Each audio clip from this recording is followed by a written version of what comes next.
Top quality और consistent performance के लिए सिर्फ सिल्वर पंप नाम याद रखना। પછી વડોદરાને નવું નામ આપવું પડે, લોકો એને ભુવા નગરી કે ખાડોદરા તરીકે ઓળખવા માંડ્યા છે, કારણ કે અકોટા વિસ્તારમાં વારંવાર એક જ જગ્યાએ ભુવા પડ્યા કરે છે। પાલિકા પૂરીને ફરી ખાડો ખોદી કાઢે છે। પાલિકા આવું કામ કેમ કરે છે એ કોઈને સમજાતું નથી।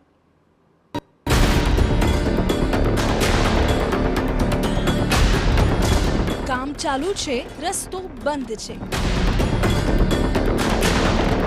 વડોદરાના અકોટા રોડ પર બસ આવું ચાલ્યા જ કરે છે। વર્ષોના વર્ષો સુધી રોડ બનાવે અને પછી પાછો ખોદે, વળી પાછો બનાવે, વળી પાછો ખોદી કાઢે। આ કયા પ્રકારનું કામ? કોટાની અંદર આજ 2025ની શરૂઆત છે। હજુ શરૂઆતમાં જ આ ત્રીજો ભૂવો છે। અગાઉ પણ અહીંયા આ મેઇન 4 રસ્તા ઉપર ભૂવો પડ્યો હતો।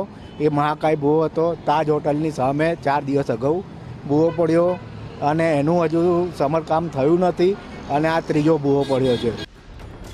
લોકોએ તો હવે વડોદરાનું નામ પણ બદલી નાખ્યું છે। રોડ પર રસ્તે ભૂવા પડી રહ્યા છે। જ્યારે જુઓ ત્યારે આખું વડોદરા ખાડોદરા બનાવી દીધું છે।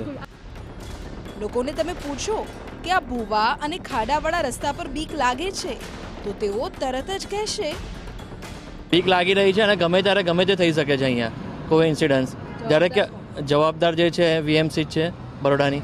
મુશ્કેલ તો પડે જ છે ને, વળી ખાડા બધે જગ્યા પર જ્યારે બનાવ્યું ત્યાં બી બનાવ્યું, ગાર્ડન પાસે પાછું પડી ગયું, એવું બનાવે છે જ કેવું તો પછી આજે રોડ બેસવાની તૈયારીમાં છે, ડર લાગે છે આ રોડ પર? ડર તો લાગશે જ ને, વળી કોઈ બી કભી પડી જશે, કોઈને બી તકલીફ તો પડશે જ ને। હવે વાત વડોદરાની છે। મેટ્રો શહેર હોવા છતાં અહીં પાલિકાના એવા તાંધ્યા છે કે લોકોની મુશ્કેલીઓનો પાર નથી। અકોટા બ્રિજથી દિવાળીપુરા સુધીના રોડ પર 6 મહિનામાં 8થી વધુ ભૂવા પડ્યા છે। જે જગ્યા પર ભૂવાનું પુરાણ કરવામાં આવે છે તે જગ્યા પર જ ફરી ભૂવો પડી જાય છે અને ફરી તેનું પુરાણ કરવામાં આવે છે। આમને આમ કરવામાં તંત્રએ લાખો રૂપિયાનો ખર્ચ કરી નાખ્યો। જોવાની વાત એ છે કે તેમ છતાંય રોડ પર ભૂવા પડવાનો સિલસિલો યથાવત જ છે।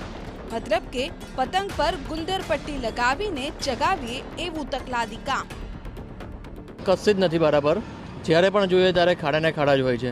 અચ્છા, આ તમે અકોટા રોડ પર જઈ રહ્યા છો, આગળ ભૂવો, વચ્ચે રોડ બેસેલો ને આગળ પાછો ભૂવો। હા, આ કન્ટિન્યુ અત્યારે નથી, આગળ બી થઈ ચૂક્યું છે વારંવાર। પાણી કામગીરી જે છે વ્યવસ્થિત ચાલતી નથી।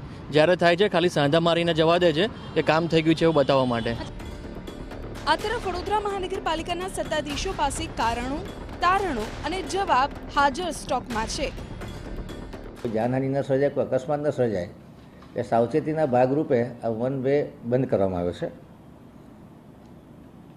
જે ડ્રેન લાઇનનું રિહેબિલિટેશન કરવાનું છે એ નવીન ટેકનોલોજી જીઆરપી ટેકનોલોજી એટલે ગ્લાસ રીઇન્ફોર્સ પ્લાસ્ટિકથી લાઇનને ઇન સીટુ એટલે એવી ને એવી રાખી અને અંદરથી એનું કોટિંગ કરી અને લાઇનનું રિહેબિલિટેશન કરવાનું છે।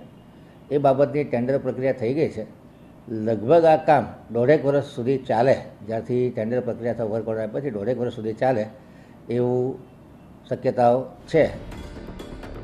બરાબર, એટલે કે ભૂવાને દૂર કરવા અને ફરીથી રોડ પર ભૂવો ન પડે તેના માટે કાયમી નિરાકરણ માટે 1.5 વર્ષ જેટલો સમય લાગી શકે છે।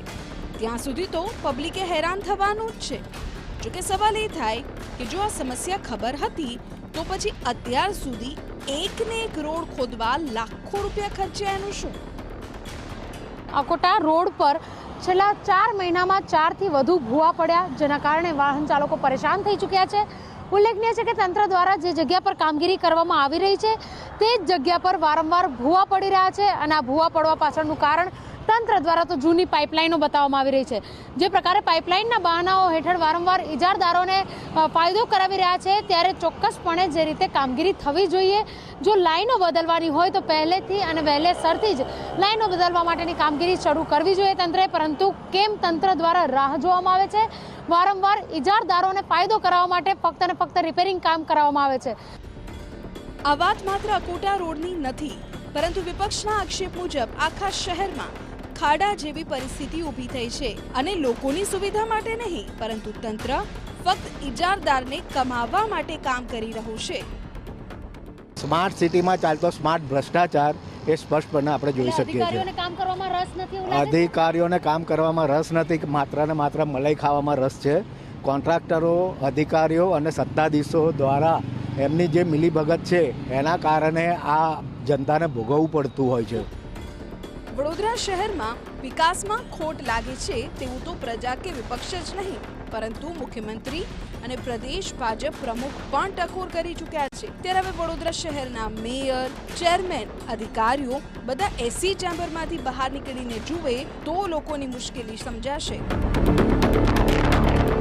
વડોદરાના નગરજનો ટેક્સ ભરી રહ્યા છે, અનેક પ્રકારના ખર્ચાઓ આપી રહ્યા છે, તમામ જે સુવિધાઓ, તમામ જે કરવેરાઓ છે તે તમામ ભરી રહ્યા હોવા છતાં સુવિધાના નામે ઝીરો મળી રહ્યું છે.